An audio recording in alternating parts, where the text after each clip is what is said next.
Oke, Assalamualaikum warahmatullahi wabarakatuh. Ketemu lagi dengan saya Dr. Hilmi di seri Metodologi Penelitian dan Biostatistik. Jadi sekarang ini saya sedang ada di kamar anak-anak saya. Mudah-mudahan nggak mengganggu ya, banyak stiker, tempelan dan segala macam. Jadi pada video kali ini kita akan membahas tentang bagaimana kita mendeskripsikan suatu data yang diwakili dengan ukuran-ukuran pemusatan dan penyebaran data. Karena seringkali kita dihadapkan pada data yang begitu banyak, angka-angka dan seterusnya, bagaimana kita mulai mengolahnya. Nah, dari sinilah kita mulai menganalisis data tersebut sebelum nanti ada uji statistik dan seterusnya. Oke, daripada panjang-panjang, kita langsung aja simak ke penjelasan di slide berikut ini. Oke, kita mulai dengan bagian pertama dari bagaimana kita mendeskripsikan suatu kelompok data, khususnya data yang berjenis numerik. Ini adalah tujuan pembelajaran sesi kita pada kali ini, yakni tentang bagaimana kita mendeskripsikan data. Jadi yang pertama adalah memahami cara mendeskripsikan suatu kelompok data atau dataset, bagaimana cara menghitung ukuran pemusatan data, bagaimana menghitung ukuran penyebaran data, dan kita mampu menggunakan ukuran pemusatan dan penyebaran data tersebut secara tepat pada penelitian maupun konteks yang lain. Ini yang paling penting. Ini adalah referensi yang saya gunakan pada materi PowerPoint kali ini.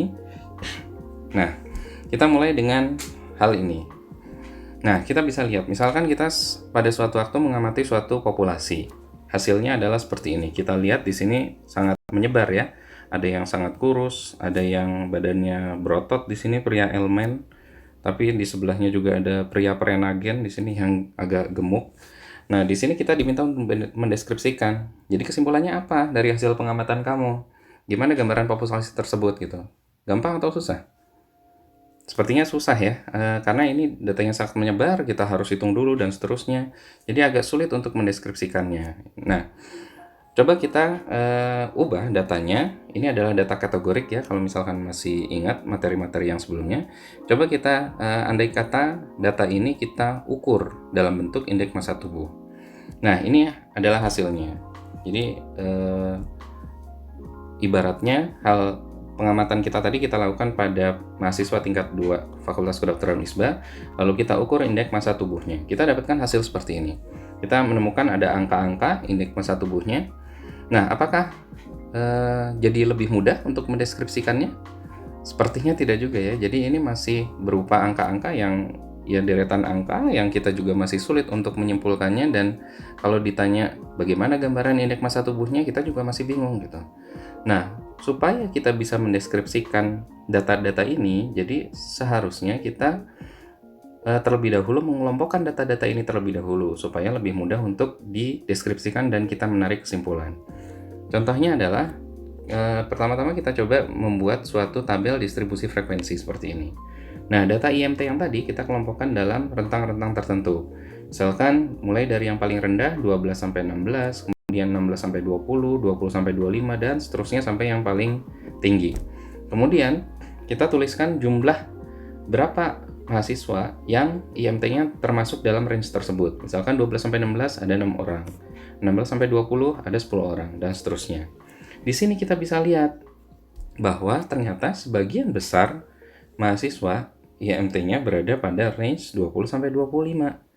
Nah, angka ini makin terlihat lagi ketika kita coba hitung frekuensi relatifnya, yakni kita bagikan antara jumlah absolut ini dengan jumlah datanya yaitu 50. Kita dapatkan di sini bahwa 40% mayoritas dari mahasiswa itu memiliki indeks massa tubuh di rentang 20 sampai 25. Nah, hal ini akan lebih jelas lagi kalau kita buat dalam bentuk visual, dalam bentuk grafik.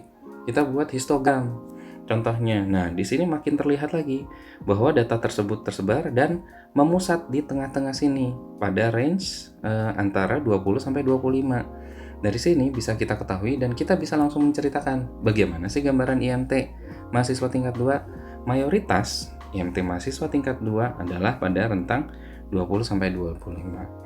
Nah, jadi untuk mendeskripsikan suatu data dan menarik kesimpulan, kita membutuhkan keterangan di mana data itu memusat. Nah, itulah yang kita kenal dengan ukuran pemusatan data. Apa definisinya? Ukuran pemusatan data adalah nilai tunggal yang mewakili kumpulan data dan menunjukkan sifat atau karakteristik dari data tersebut.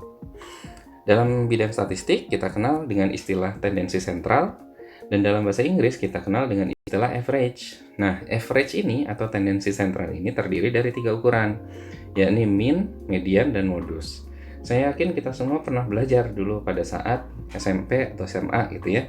Tapi untuk mengingat kembali, saya akan jelaskan sekilas tentang apa itu mean, median, dan modus dan bagaimana cara menghitungnya. Nah, kita mulai dengan yang pertama, yaitu mean. Mean adalah rangkuman atau rata-rata aritmatik, jadi hasil menghitung yang menunjukkan pusat dari sebaran data. Bagaimana rumusnya? Rumusnya seperti yang tertera berikut ini. Ini terlihat rumit padahal tinggal dijumlahkan semua datanya dibagi dengan jumlah datanya ada berapa. Contohnya, kita punya data nilai kuis biostatistik mahasiswa FK Unisba. Ada yang dapat 6, 7, 8, dan seterusnya. Pertanyaannya adalah berapa rata-rata atau berapa min-nya? Ini mudah saja, tinggal dijumlahkan semua totalnya, dibagi dengan jumlah datanya, ini ada 10 data. Maka kita akan dapatkan nilai 10. Jadi jumlah dibagi 10 sama dengan 7,5. Ini adalah min dari data tersebut. Kemudian yang kedua, median. Median adalah nilai tengah dari sekumpulan data. Nah, yang perlu digarisbawahi di sini adalah telah diurutkan dari yang kecil ke besar. Jadi kalau min tadi kita tidak perlu mengurutkan datanya, ini harus diurutkan dulu dari yang paling kecil sampai yang paling besar. Ada rumusnya juga, rumusnya adalah xn plus 1 dibagi 2. Maksudnya jumlah data ditambah 1 dibagi 2. Artinya apa? Kalau jumlah datanya ganjil, maka mediannya adalah nilai yang berada persis di tengah-tengah data tersebut. Kalau datanya genap, otomatis kan tidak ada nilai yang persis di tengah-tengahnya karena jumlah datanya sama antara ketika kita bagi 2 kanan dan kiri. Maka nilai mediannya adalah rata-rata dari dua nilai yang berada di tengah. Contohnya adalah seperti ini. Kita punya data pretest laboratorium histologi misalkan ya. Ada 5 data di sini. Ini data yang ganjil. Pertama kita urutkan dulu, mulai dari yang paling kecil sampai yang paling besar. Karena ini datanya ganjil, maka kita coba hitung dengan rumus ini. Datanya 5 ditambah 1, 6. 6 dibagi 2, 3. Maka data urutan ketiga adalah mediannya, yaitu 86. Ini adalah mediannya. Bagaimana dengan data yang genap? Di sini kita punya data 6 buah data. Ditanya berapa mediannya? Otomatis sama seperti tadi. Kita urutkan dulu dari kecil sampai besar. Datanya 6 ditambah 1 dibagi 2, 7 dibagi 2 adalah 3,5. 3,5 berarti antara urutan ketiga dan yang 4. Data ketiga ada 165, data keempat ada 166. Jumlahkan dibagi 2. Jadi nilai mediannya adalah 165,5. Berikutnya modus. Modus ini lebih mudah lagi. Modus adalah nilai yang paling sering atau yang punya frekuensi paling tinggi. Nah, ini sifatnya bisa unimodus jika hanya terdapat satu nilai yang paling besar, bisa juga bimodus jika ternyata nilai yang paling sering muncul ada 2 buah, atau multimodus jika ternyata nilai yang paling sering muncul ada beberapa, lebih dari 2. Nah, contohnya ini, kita punya data IPK mahasiswa di satu kelompok misalkan ya. Kita sudah lihat datanya, pertanyaannya ada berapa modusnya? Bisa kita lihat di sini, angka yang paling sering muncul adalah IPK-nya 2,9. Maka dari itu, modus dari data ini adalah 2,9. Nah, pertanyaannya sekarang adalah, apakah kita gunakan semuanya untuk mendeskripsikan suatu data? Ya disebut mediannya, disebut modusnya, disebut min-nya juga. Apakah seperti itu? Nah, kita lihat data ini misalkan ya. Kita masih menggunakan data indeks massa tubuh. Katakanlah kita punya data indeks massa tubuh mahasiswa tingkat 1, tingkat 2, dan tingkat 3. Kita lihat berapa min, median, dan modusnya. Di sini kita bisa lihat bahwa di tingkat 1 dan tingkat 2, min, median, dan modusnya hampir sama, yaitu berkisar antara 22,5 lah gitu ya, atau 22 pada mahasiswa tingkat 2. Jadi kalau kita bilang misalkan, gimana sih gambaran IMT mahasiswa tingkat 1 atau tingkat 2? Kita bisa bilang bahwa rata-rata indeks massa tubuh mahasiswa tingkat 1 22,7, atau indeks massa tubuh mahasiswa tingkat 2 22,3. Apakah semua sepakat dengan itu? Sepakat pastinya, tidak ada yang protes. Tapi kita lihat di mahasiswa tingkat 3. Kalau misalkan kita ditanya bagaimana gambaran indeks massa tubuh mahasiswa tingkat 3, terus kita jawab rata-rata IMT anak tingkat 3 itu 25,6. Kira-kira apakah semuanya sepakat? Nah, tentu tidak, karena di sini kalau kita lihat gitu ya, justru sebagian mahasiswa tingkat 3 itu punya IMT yang normal.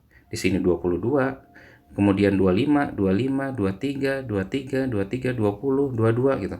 Kok padahal ini obrolan mahasiswa tingkat 3 misalkan ya. Kok padahal kita IMT-nya pada kecil-kecil, kenapa rata-ratanya jadi besar? Dan itu jadi kesimpulan profil indeks massa tubuh kita gitu. Nah, tentu ini jadi pertanyaan gitu ya. Ternyata penyebabnya adalah karena di sini ada dua nilai ekstrim.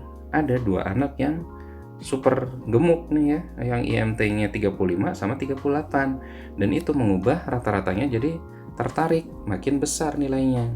Padahal itu tidak mewakili gambaran indeks massa tubuh mahasiswa tingkat 3. Nah, oleh karena itulah pada data yang seperti ini, di mana terdapat nilai ekstrim atau distribusi datanya tidak normal, kita gunakan data median nilai tengah. Jadi kita tidak gunakan data mean atau rata-rata.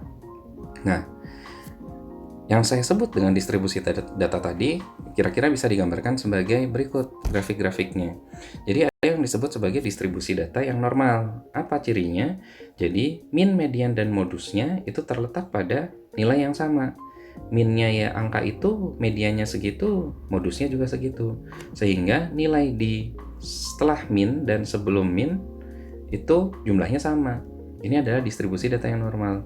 Jadi kalau kita menggunakan ukuran pemusatan data yang manapun tidak masalah, karena itu representatif terhadap kelompok tersebut. Nah, tapi kalau misalkan kita lihat di sini, ini adalah data yang miring ke kanan atau skewness-nya cenderung ke kanan. Di sini tidak ada nilai yang kecil-kecil, tapi justru banyak yang nilainya besar-besar sampai ke ujung. Nah, artinya apa pada kondisi seperti ini? Mean, median, dan modusnya berada pada kondisi yang berbeda. Bisa dilihat di sini, mean-nya lebih besar daripada nilai tengahnya. Sedangkan modusnya tetap frekuensi yang paling banyak ya. Jadi angkanya berbeda. Pada kondisi ini mana yang kita gunakan? Nilai tengah. Karena nilai mean di sini terpengaruhi oleh nilai ekstrim yang besar. Nah, sebaliknya ada data yang miring ke kiri skewness-nya. Tidak ada data yang ekstrim besar, tapi yang ekstrim kecilnya banyak. Nah, pada kondisi ini otomatis mean-nya lebih kecil daripada median. Dan pada situasi seperti ini sama, kita deskripsikan data ini menggunakan nilai mediannya, bukan mean-nya. Karena mean ini terpengaruh dengan nilai ekstrim. Nah, bagaimana cara kita mengetahui tadi suatu data itu distribusinya normal atau tidak? Nah, ini ada cara-caranya. Untuk kali ini, karena kita belum sampai ya ke hal-hal yang sifatnya inferensial, uji statistik dan segala macam. Jadi ini baru nice to know aja bahwa ada cara-caranya. Di antaranya yang tadi sudah saya lakukan menggunakan histogram, kemudian menggunakan skewness, koefisien varian, dan juga bisa menggunakan uji analitik yaitu menggunakan Kolmogorov-Smirnov atau Safirovic. Ini akan kita pelajari di pelajaran berikutnya.